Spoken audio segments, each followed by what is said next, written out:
Trust is the foundation of any marriage. At least that's what I used to believe. I built my life around that principle, convinced that love and commitment were unshakable forces. Megan and I had been together for nearly a decade, weathering every storm that came our way, or so I thought. Looking back, I realize how blind I was, how easily I let myself be deceived. The signs had been there all along, scattered like breadcrumbs, but I refused to see where they led. The shift in Megan started subtly, so subtly that I didn't question it at first. She had always been moderately into fitness, keeping up with occasional runs and yoga classes. But one day, she announced that she was committing to a healthier lifestyle, determined to push herself beyond what she had done before. I supported her, proud that she wanted to improve herself, never suspecting that this newfound motivation was rooted in something far more sinister. She joined a high-end gym, the kind that boasted personalized coaching, exclusive member events, and state-of-the-art equipment. She spoke endlessly about how much better she felt, how her trainer, Logan, had completely changed her perspective on fitness. First, I was happy for her. Seeing her excited about something made me believe that this was just another positive chapter in our marriage. But soon, her enthusiasm took a different turn, one that felt strangely detached from me. Megan's gym sessions became longer. First, it was an extra half hour here and there, then entire evenings spent at the facility. When I asked, she insisted that she was attending group classes or pushing herself to stay after her sessions. I wanted to believe her, so I did. Then came the wardrobe changes. Megan, who had always preferred simple leggings and loose workout shirts, suddenly started investing in expensive, form-fitting activewear. She looked incredible, and I told her so, but her reactions were indifferent, as if my opinion no longer mattered. She would brush off my compliments, saying that she was dressing up for herself, for her confidence. Again, I ignored the nagging feeling in my gut, dismissing it as paranoia. Her phone habits changed too. Megan had never been secretive, leaving her phone on the counter without worry. Now it was always with her, always turned over, notifications silenced. When she received messages, she would glance at them quickly before locking her screen, an unreadable expression crossing her face. I told myself I was imagining things, but doubt has a way of creeping in no matter how hard you try to suppress it. One evening, Megan came home later than usual. She was flushed, her hair damp, her clothes different from the ones she had left in. When I asked her how her workout had gone, she hesitated just for a second, but long enough for me to notice. Then she recovered, flashing a smile and telling me it had been intense, that Logan had pushed her harder than ever before. I nodded, pretending to believe her, even as unease settled into my bones. Later that night, while she was in the shower, I picked up her gym bag. It wasn't something I usually did, but something felt off. When I unzipped it, my stomach dropped. Inside, beneath her neatly folded workout clothes, was a bottle of men's cologne. It wasn't mine. My mind raced through explanations, grasping for anything that wasn't the obvious conclusion. Maybe she had borrowed it from a friend. Maybe it had accidentally fallen into her bag. Maybe I stopped myself. I knew better. I didn't confront her immediately. Instead, I decided to watch, to observe. Over the next week, I started paying closer attention. I noticed how often she mentioned Logan, how her gym trips grew longer, how she would come home with a glow that had nothing to do with exercise. Then, there were the nights she claimed she was going out with friends. I wanted to believe her, but the doubt had already taken root, and I needed proof. So I did something I never imagined myself doing. I followed her. That Friday, she kissed me goodbye and told me she was meeting some girlfriends at a restaurant across town. I waited until she left, then grabbed my keys and followed from a distance. My hands were clammy on the steering wheel, my heart pounding with a mix of fear and anticipation. She never went to the restaurant. Instead, she drove to a quiet part of town, pulling into a dimly lit parking lot outside an apartment complex. A few minutes later, a familiar figure emerged from the building, Logan. My stomach twisted into knots as I watched her step out of the car, greeting him with an ease that was far too comfortable, far too familiar. Then, the final nail in the coffin. She kissed him. It wasn't just a quick peck. It was slow, deliberate, the kind of kiss that spoke of history, of intimacy. My breath caught in my throat as I watched them disappear inside together. Everything I had tried to ignore, every doubt I had pushed aside, crashed down on me all at once. Megan wasn't just working out late. She wasn't just improving herself. She had been lying to me, sneaking around, living an entirely different life right under my nose. I sat in my car for what felt like hours, staring at the building, my mind an uncontrollable storm of rage, pain, and disbelief. Confronting her now wouldn't accomplish anything. She would lie, deny, twist the truth to fit whatever narrative suited her best. I needed a plan. Megan had made her choices. Now it was time for me to make mine. The drive home that night felt longer than ever. My hands gripped the steering wheel tightly, my knuckles white from the pressure. The image of Megan and Logan, wrapped in each other's arms, replayed in my mind like a nightmare I couldn't wake up from. I had my confirmation Megan wasn't just training at the gym. She was engaging in a full-fledged affair. But the pain of knowing wasn't enough. I needed more than proof for myself. I needed a plan. Confronting Megan immediately would be pointless. She would deny it, twist the story, make excuses. I had spent enough time ignoring the warning signs, and now, I wasn't going to be fooled by pretty lies. Instead, I decided to do what she had been doing to me, keep secrets. I reached out to a friend, Harris, who worked as a private investigator. I told him everything, sparing no details. Harris had seen cases like this before, and he didn't mince words. He promised to get me what I needed.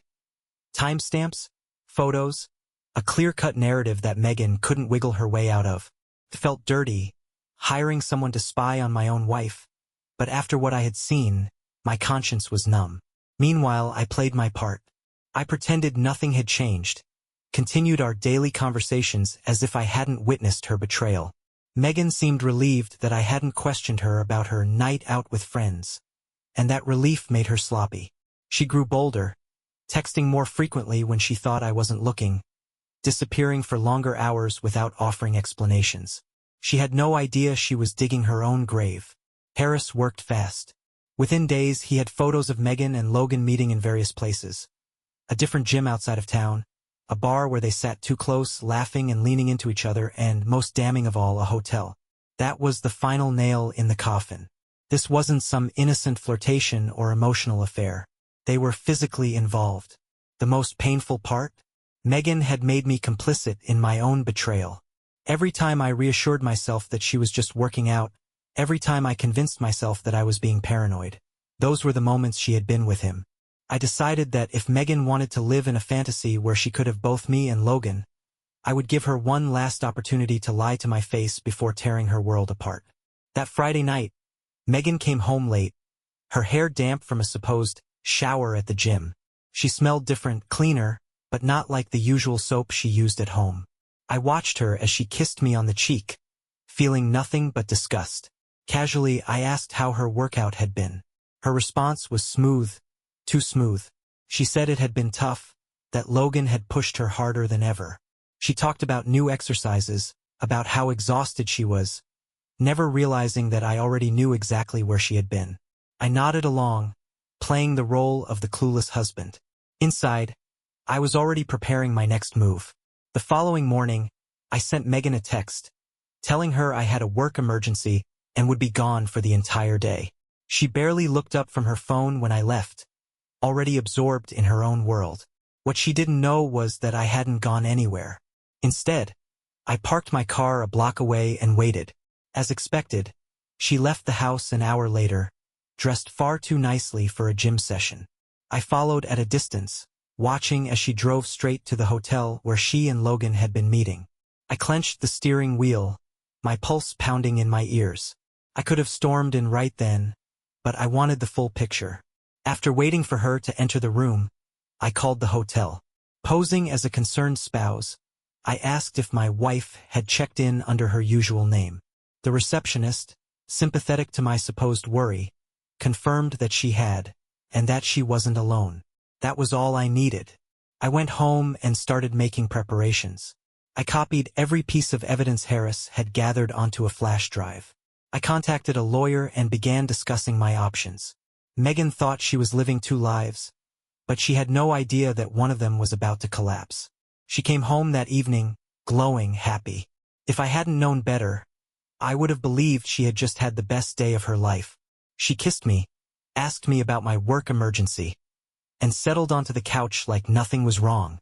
I let her believe it, for just a little while longer, because when the truth finally hit her, I wanted it to destroy everything she had built. I spent the next few days fine-tuning my plan. I created a backup of all the evidence, ensuring that no matter what happened, the truth would come out.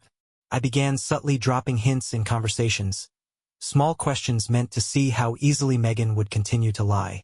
"Are you enjoying your new workouts?" I asked one evening.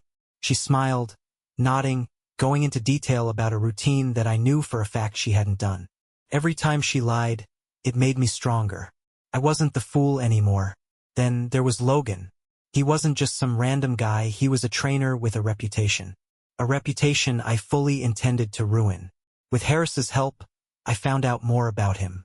He had a fiancée, a woman named Emma, who was blissfully unaware of the double life he was leading. I debated whether to tell her directly or let her find out in the most public way possible. In the end, I decided on both. I crafted an anonymous email, attaching photos of Megan and Logan together, including timestamps, locations, and the undeniable evidence of their betrayal. I sent it to Emma. Then I scheduled a meeting with Megan. A dinner she wouldn't see coming. The moment of reckoning was near. Megan continued living in her bubble of deception, unaware that I had become the architect of her impending downfall. Each day, I watched her closely, taking note of her habits, her expressions, her subtle shifts in behavior. She thought she was safe, that her double life remained undiscovered. But what she didn't know was that every moment she spent with Logan, every lie she told me, was another nail in the coffin of her false reality. The email I had sent to Emma had yet to receive a response. I imagined she was still processing it, struggling to reconcile the Logan she loved with the man who had been sneaking around behind her back. That was fine. I had patience. Soon enough, her world would collide with Megan's, and that was exactly what I needed. In the meantime, I kept Megan comfortable, ensuring she had no reason to suspect I was on to her. If anything, I made her feel even more at ease. I acted sweeter, more engaged, making sure she believed she was playing me for a fool. It was a cruel irony. She thought she was in control, but she was walking straight into a carefully laid trap. I decided to escalate things. I installed a tracking app on her phone, discreetly mirroring her messages and calls. Within a day, I had access to every conversation she had with Logan. The messages were as damning as I expected. Flirty exchanges, inside jokes, plans for secret meetings. She had no idea that her deception was unfolding before my eyes. The night of the confrontation arrived. I invited Megan to dinner at one of our favorite restaurants, the kind of place where we used to celebrate anniversaries and milestones. She seemed pleased, maybe even relieved, thinking that I was trying to rekindle our relationship. She dressed beautifully, putting extra effort into her appearance. It was almost laughable. I had also invited Emma. Megan remained unaware of the setup.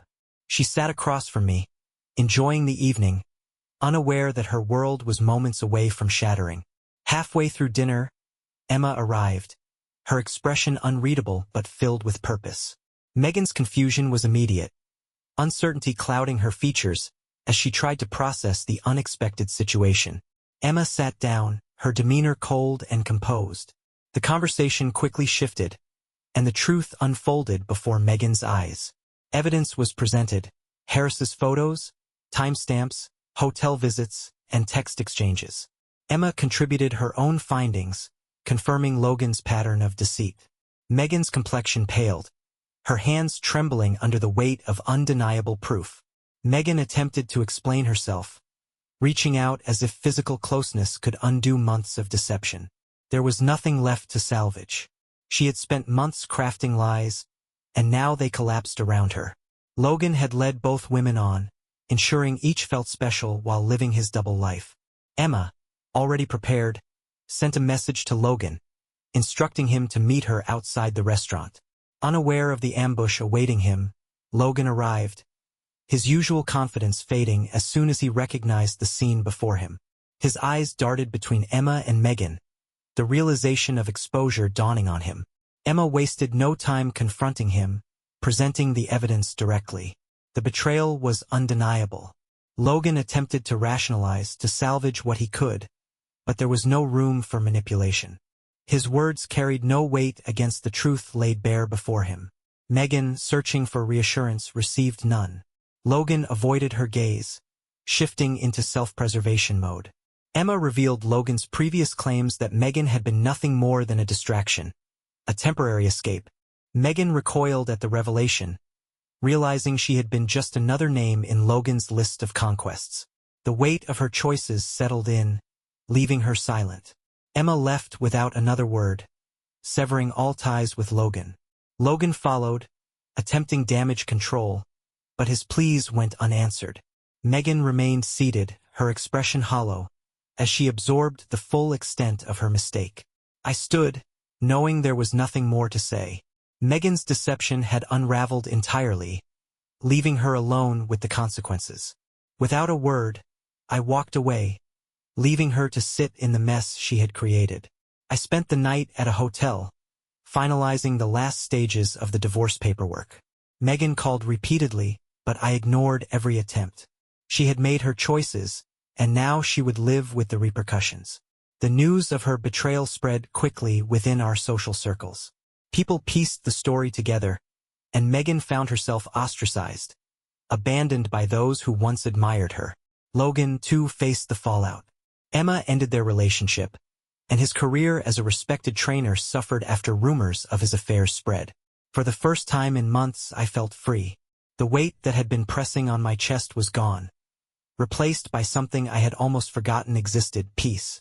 Megan had been the storm that tore through my life, but I had survived. The silence in the house was different now. It wasn't the comforting quiet of peaceful solitude, nor was it the tense stillness of waiting for another lie.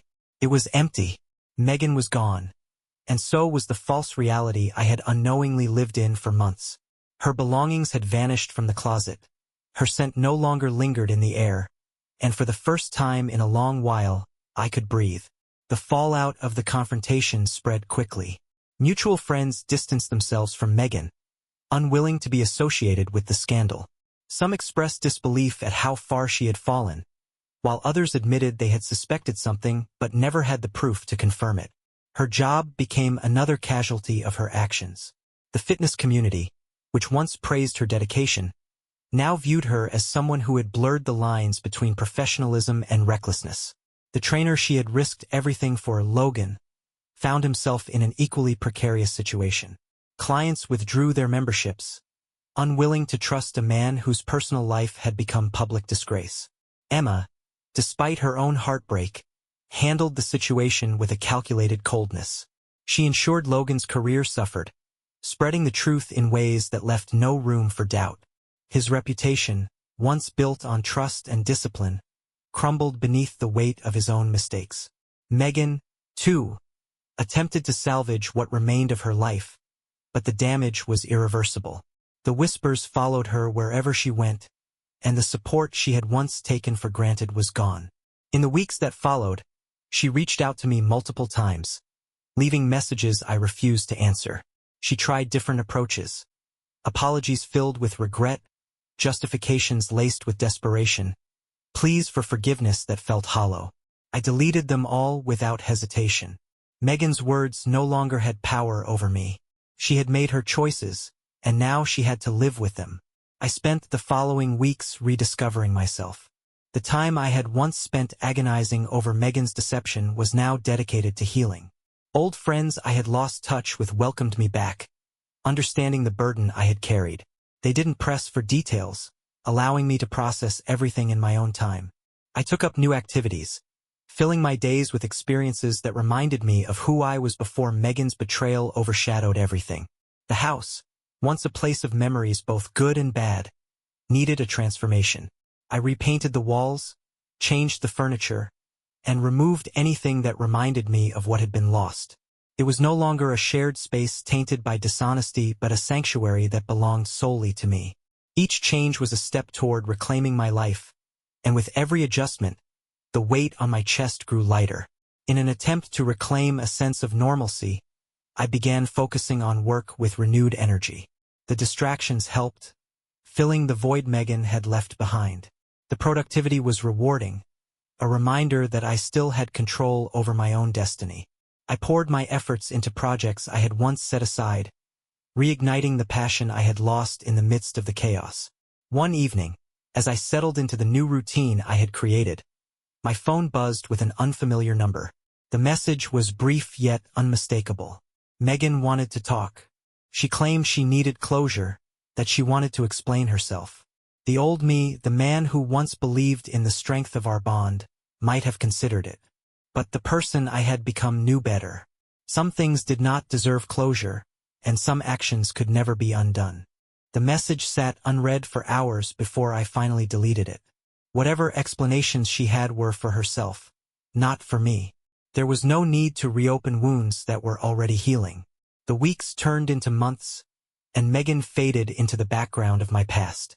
The scars of betrayal remained, but they no longer defined me. I had survived the storm and emerged stronger. The future was uncertain, but for the first time in a long time, I looked forward to what was ahead, rather than mourning what had been lost. Emma and I remained in touch sporadically, both of us bound by the shared experience of deception. Our conversations were not filled with bitterness, but with an unspoken understanding of what it meant to rebuild. She had moved on in her own way, just as I had. Neither of us needed to dwell on the past any longer. As I walked through the door of my home one evening, the air felt different. It was mine now, fully and completely. The weight of Megan's betrayal had lifted, and in its place was a sense of peace I had thought impossible to regain. For the first time in a long time, I was truly free. Months had passed since Megan's betrayal had been exposed, and life had taken on a different shape, one that felt lighter, freer, and entirely my own. The weight that had once anchored me to the past had lifted, replaced by a newfound sense of peace. The scars remained, but they no longer dictated my story.